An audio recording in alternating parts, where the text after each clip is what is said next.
Welcome to the deep dive.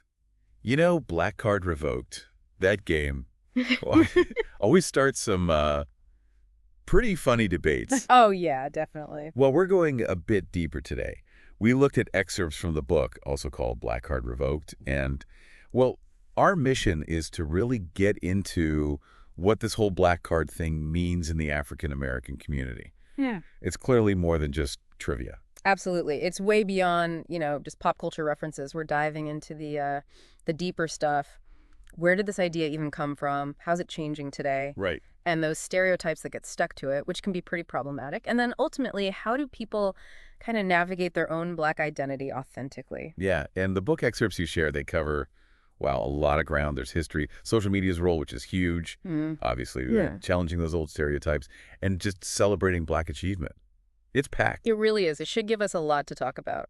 definitely. So let's just jump in. Chapter 1 in the material seemed to be about defining it. Hmm.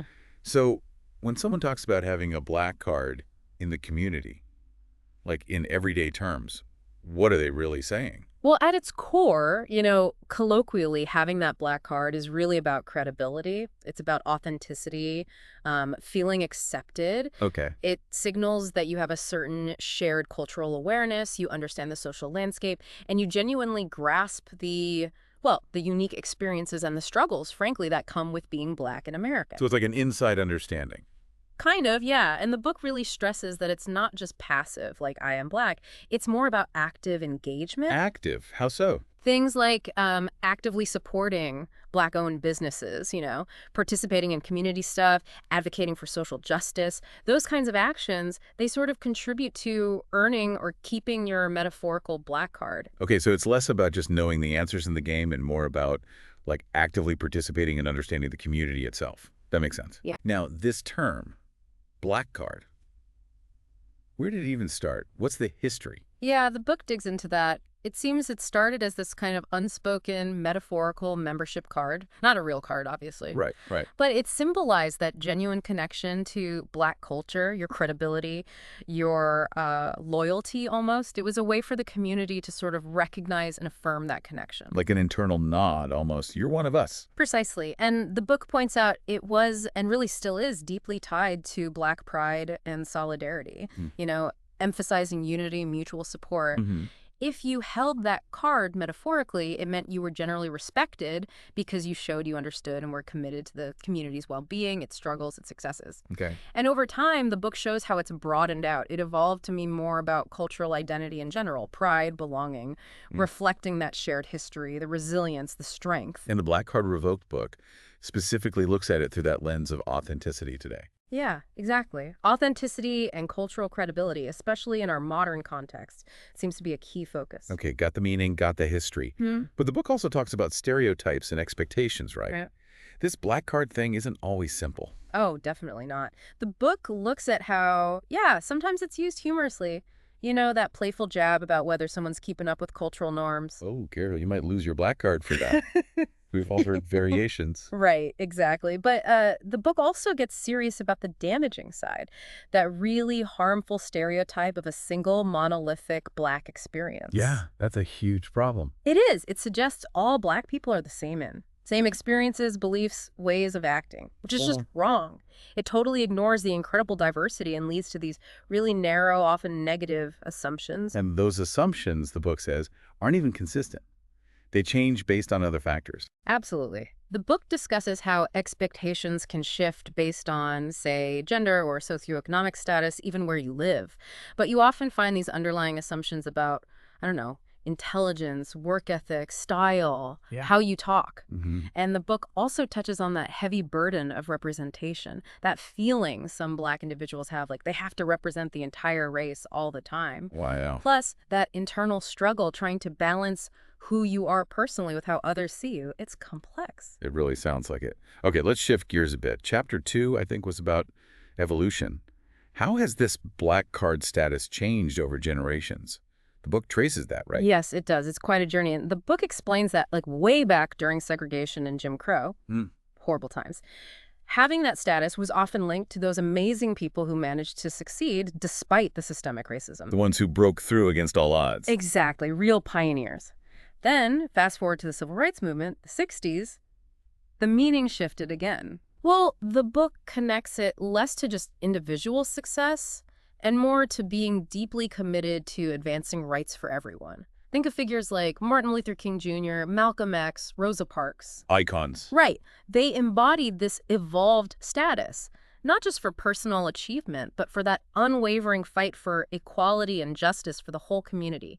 It became about collective liberation. So from individual resilience within the system to fighting against the system for everyone. You got it. And now, today, the book argues it's broadened even more. Financial success can still matter, sure, but there's a bigger emphasis on cultural influence, community activism, even your social media presence. Ah, social media. Yeah. The book mentions Black celebrities, influencers, entrepreneurs who use their platforms to uplift the community. They're often seen as holding that contemporary Black card. The book itself is kind of part of that conversation, exploring how complex it is now. And social media and pop culture must have really pushed that evolution, right? I mean, you see the black card concept talked about online all the time. Oh, absolutely. The book really emphasizes that while, maybe the term had faint echoes of those exclusive credit cards way back when, it's social media and pop culture that really turned it into this symbol of cultural identity and belonging we see now. How does the book see that working? Well, it talks about hashtags, memes celebrating Black excellence, Black pride, big achievements, spreading like wildfire on Twitter, Instagram, TikTok. Yeah, hashtag Black excellence, hashtag Black joy. Exactly. Those platforms have become like really important spaces for Black users to share their diverse stories, show off talent, and just highlight the incredible richness of the community. It's almost like the internet democratized it a bit, made it less about old school status symbols. That's a great way to put it, actually. Yeah. And the book also gives a lot of credit to Black creators in music, film, fashion, art. They've used their work to push back against stereotypes, demand better representation, and just celebrate Black culture in all its forms. The book points to huge names like Beyoncé, Barack Obama, Oprah Winfrey, people whose success and impact make them almost synonymous with this modern idea of the Black card. And again, media like the book itself keeps exploring these complexities. Okay, and then there's the intersection with politics and activism. The book connects that to identity and belonging too. Very strongly. The book explains how getting involved politically, engaging in activism, these are crucial ways for Black individuals to fight for their rights, challenge those deep-seated injustices, and basically carve out spaces where their voices matter. Taking control of the narrative. Exactly. By participating, the book suggests people can assert their agency, demand equality, and work towards real change for the community. And that process itself must be empowering for identity. Hugely empowering, the book argues. It can really embolden people to embrace their heritage, celebrate their roots, assert their Blackness in a society that often tries to push it down. Yeah. Through that collective action, the book suggests people can effectively fight stereotypes, confront bias, and reclaim their own stories. And you mentioned solidarity before. That must build a strong sense of belonging, working together like that. Absolutely. The book really highlights how politics and activism can build deep community bonds, uniting around shared causes, fighting for the same goals.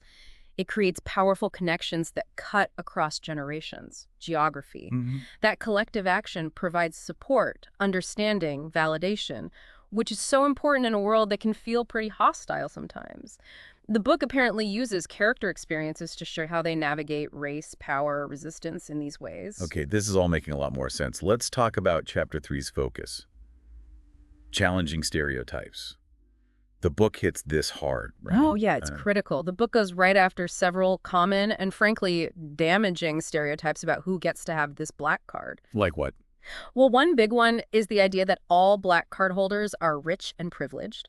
The book just demolishes that. It stresses the huge range of socioeconomic backgrounds, life experiences. Wow. So many people seen as holding the card have faced massive hurdles, overcome systemic barriers through sheer grit.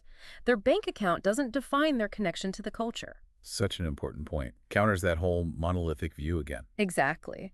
And another one it tackles is the idea that Black cardholders are all materialistic, obsessed with status symbols. Oh, okay. I mean, sure, like anyone, some might appreciate nice things, but the book makes it clear they have diverse interests: family, community work, social justice.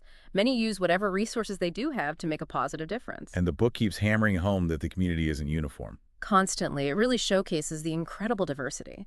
Black people represent countless cultures, beliefs, identities, Hmm. shaped by region, religion, class, politics, everything. It's crucial, the book argues, to see and celebrate that tapestry, not cling to simplistic, often harmful images. So how does the book show this diversity in, like, everyday expression?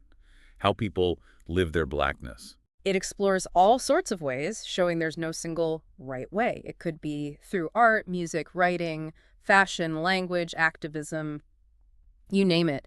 The book gives examples like maybe someone embracing traditional African clothing and rocking contemporary streetwear, or the huge range of music, hip hop, jazz, R&B, reggae, gospel, all central. Yep. It also discusses the variety of beliefs and values. Some might feel a super deep connection to African heritage, others might prioritize community organizing. Both, the book powerfully says, are totally valid expressions of Blackness. And the book uses personal stories to make this point too, right? Stories that maybe don't fit the mold. Yes, absolutely. Those stories are key. The book gives a platform to these really unique perspectives that challenge those rigid ideas. Like what kind of stories? Well, by sharing these personal accounts, the book really broadens the understanding of Black identity. Maybe it's someone who faced prejudice within the Black community for not fitting some narrow expectation, Hmm. or stories of resilience against incredible odds. The book suggests maybe we hear from, say, a Black woman killing it in a male-dominated field, or an LGBTQ plus person navigating their identity within Black culture specifically. These personal narratives just light up how multifaceted the experience is and push us past stereotypes. Yeah, those personal accounts must really bring it home. Okay, let's shift to chapter 4, Navigating Black Spaces. Black Card Revoked, the book, gets into the dynamics within the community too, doesn't it? It's not always smooth sailing. That's right. The book looks at the complexities, the nuances people might face inside predominantly Black spaces, things like unspoken cultural expectations, social norms, even identity politics playing out. Hmm.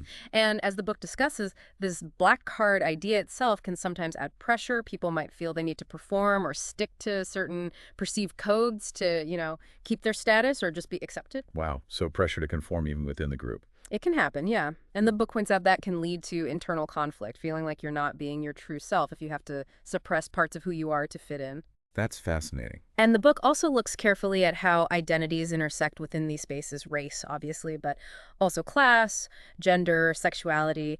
It doesn't avoid tough topics like colorism or how internalized racism might unfortunately show up. Right. It also touches on power dynamics and how people push back, assert their agency through solidarity and collective action within the community, too. But despite those complexities, the book also celebrates the strong sense of belonging and camaraderie in Black social circles. That's going to be a huge positive. Oh, absolutely central.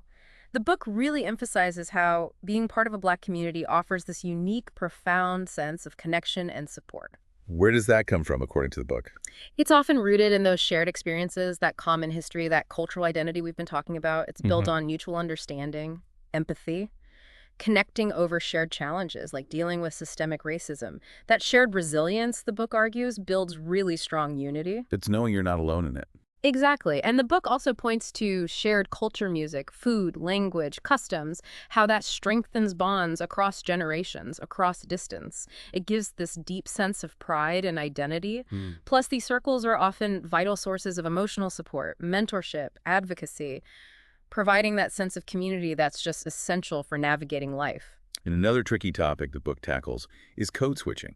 That's something many Black people deal with constantly. Yes. Code switching is a really key theme, and the book handles it with a lot of nuance. It defines it as, consciously adjusting your language, your behavior, your cultural cues, depending on the social situation. Can you give an example from the book? Well, the classic example it probably uses is switching between African American Vernacular English, or AAVE, with friends and family, and then using Standard American English in, say, a formal work setting. Right, shifting gears linguistically and culturally.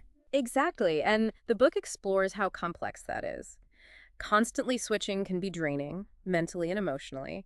It can create this feeling of dissonance, trying to reconcile your authentic self with what different environments expect. The book looks at it as sometimes a necessary survival tactic, right? In a world that might not accept your unfiltered self. But it also raises questions about authenticity, belonging, the psychological cost. So what's the takeaway on code switching? Ultimately, the book seems to stress how important self-awareness and self-acceptance are when you're navigating these different spaces, recognizing why you're doing it and being okay with yourself through it all. It sounds like Black Card Revoked really gets into the lived experience, the good and the challenging.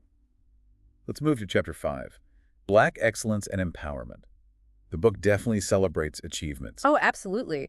Celebrating the incredible achievements and contributions of Black people in all sorts of fields is a really central, inspiring part of the book. What kinds of fields? It highlights the huge impact in science, the arts, literature, politics, sports, activism. You name it. The book mentions icons, MLK Jr., Maya Angelou, Barack Obama, Serena Williams, so many others. Mm-hmm. And it doesn't just list successes, it talks about the challenges they overcame, the legacies they built. The book emphasizes how celebrating this provides crucial representation and is just a massive source of inspiration. Seeing people who look like you succeed on that level is incredibly powerful. Exactly. And the book connects that to the broader ideas of representation and empowerment for the whole community. That's so. It explains how seeing yourself represented validates your experience, builds that sense of belonging and pride, and also educates others about the diversity of Black culture, pushing back against those monolithic ideas again. Right. And empowerment, the book defines it not just as personal success, but as recognizing and using your strengths to create positive change, taking control of your own story, pushing for social justice. They go hand in hand, representation and empowerment. Totally linked, the book argues. Together, they help build a more inclusive, equitable society by making sure Black voices are heard and inspiring the next generation. So it's not just about looking up to heroes, but seeing the potential in yourself, in your community. Now, does the book offer practical ways to, support each other? Yeah. To uplift fellow Black Card holders? Yes, it gets really concrete there. It talks about building a supportive ecosystem, things like mentorship and networking, connecting people with experienced folks for guidance and support. Makes sense. Also encouraging collaborative projects, pooling skills and talents to achieve more together, and crucially, providing access to resources and opportunities, scholarships, training, jobs. Actively creating those pathways. Exactly. And the book also stresses celebrating achievements, big and small, to build that culture of encouragement. And finally, just offering real emotional support, safe spaces for dialogue, being there for each other. Mm-hmm. The whole point is creating this collaborative, empowering environment where everyone in the Black community can really thrive. That idea of collective uplift is powerful. Okay, we're getting to the end, Chapter 6. Owning your Black Card. This sounds like the culmination. What practical advice does the book give for really embracing your Black identity? Yeah, it brings it all together with some really solid tips. It strongly encourages folks to keep educating themselves about Black history, Black contributions, the stories that often get left out. Learning your history. Definitely. And celebrating Black culture actively through music, art, food, everything. Surrounding yourself with positive influences who affirm you. Prioritizing self-care, which is huge. Mm-hmm. Also, actively challenging stereotypes when you see them. Getting involved in activism if that feels right. Embracing natural beauty in all its forms within the community. Seeking out mentors. It sounds very proactive. It is. And the underlying message is powerful. Blackness isn't a burden, it's a source of incredible strength, resilience, and pride.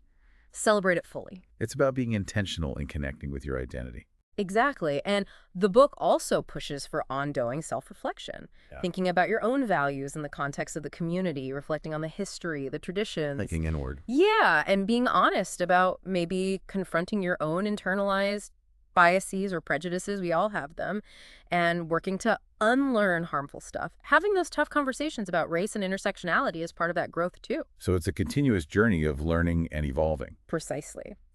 And the final message the book wants to leave you with is take pride, deep pride in your cultural heritage.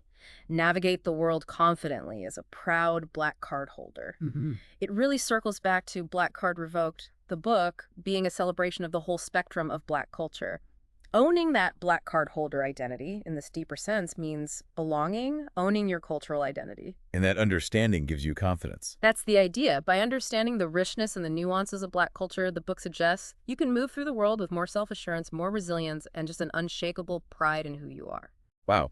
So wrapping up this deep dive, it's clear Black Card Revoked, the concept in the book, is way more than a party game. It's this really significant cultural marker reflecting history, authenticity, belonging in the African American community. Mm-mm. We've touched on its history, how social media and activism are shaping it, the need to fight stereotypes, the dynamics within Black spaces, celebrating excellence, and finally, that powerful call to own your identity. It covers so much, and maybe the thought to leave folks with is this. How does actively engaging with all these sides of Black culture and community, the history, the joy, the struggles, the triumphs, how does that not only deepen your own sense of belonging, but also help build a more informed, more nuanced, and ultimately more fair understanding of Black experiences out in the wider world? That's a great question. Something to definitely keep thinking about identity, community, and how we all understand each other.